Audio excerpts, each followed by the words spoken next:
बिन मौसम बरसात, ये कहावत तो आपने सुनी ही होगी। ये कहावत तब बोली जाती है जब कुछ ऐसा हो जाता है जिसके होने की कोई उम्मीद ना हो।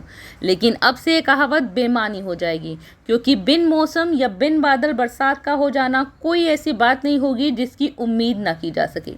जी हाँ, योगी के यूपी में कुछ ऐसा ही चमत्कार हुआ है, जब कानपुर में चिलचिलाती धूप से सड़कें तप रही थी और फिर बादल छा गए और झमझम बारिश होने लगी और लोग हैरत में पड़ गए। ऐसी बारिश जिसकी कोई उम्मीद नहीं थी कैसे बरसने लगी। क्या आप भी सुनकर हैरान हैं? आइए आपको बताते हैं राज की बात क्या है। दरअसल बिन मौसम और बिन बादल हुई ये बारिश प्राकृतिक नहीं बल्कि मानव निर्मित आर्टिफिशियल बारिश थी। ये कमाल यूपी के कानपुर में आईआईटी के छात्रों ने किया है। आईआईटी कानपुर के शोधकर्ता अब ज़रूरत पड़ने पर देश के किसी भी कोने में बारिश करवा सकते हैं। ये बारिश नेचुरल नहीं आर्टिफिशियल होती है। लेकिन ये आर्टिफिशियल बारिश होती कैसे है?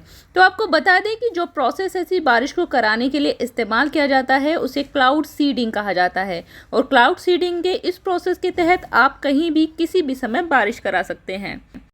इस प्रयोग को सफल बनाने के लिए आईआईटी कानपुर के शोधकर्ताओं को 6 साल लग गए। इस प्रोजेक्ट को हेड कर रहे थे मंद्रीन अग्रवाल, जो इसकी सफलता के बाद खुशी से फूले नहीं समा रहे हैं। सबसे बड़ी बात यह है कि इसकी मदद से अब इंसान सूखे और प्रदूषण जैसी समस्याओं से आसानी से निपट सकेगा। दरअसल क्लाउड सीडिंग की प्रक्रिया में एक विमान में ढेर सारे क्लाउड सीड्स आसमान में बिखेर दिए जाते हैं, जिसके बाद आसमान में बादल भर जाते हैं और फिर कुछ देर बाद बारिश हो जाती है। हालांकि ये प्रक्रिया इतनी आसान नहीं है। अब आपको बताते हैं जो क्लाउड सीड्स विमान के जरिए बादलों में डाले जाते हैं उन्हें तैयार कैसे किया जाता है। इन क्लाउड सीड्स को साइंटिफिक तरीके से लैब में तैयार किया जाता है। इसे तैयार करने के लिए इसमें सूखी बर्फ, नमक, सिल्वर आयोडाइड समेत कई तरह के केमिकल्स मिलाए जाते हैं।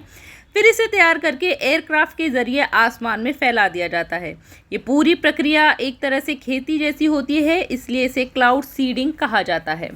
इससे पहले ये प्रयोग यूएई और चीन में भी हो चुका है और अब ये कमाल आईआईटी कानपुर के छात्रों ने भी कर दिखाया है। इस खबर पर आपकी क्या राय है, हमें कमेंट बॉक्स में लिखकर ज़रूर बताएं और बाकी की खबरों के लिए जुड़े रहें लाइव इंडिया के साथ।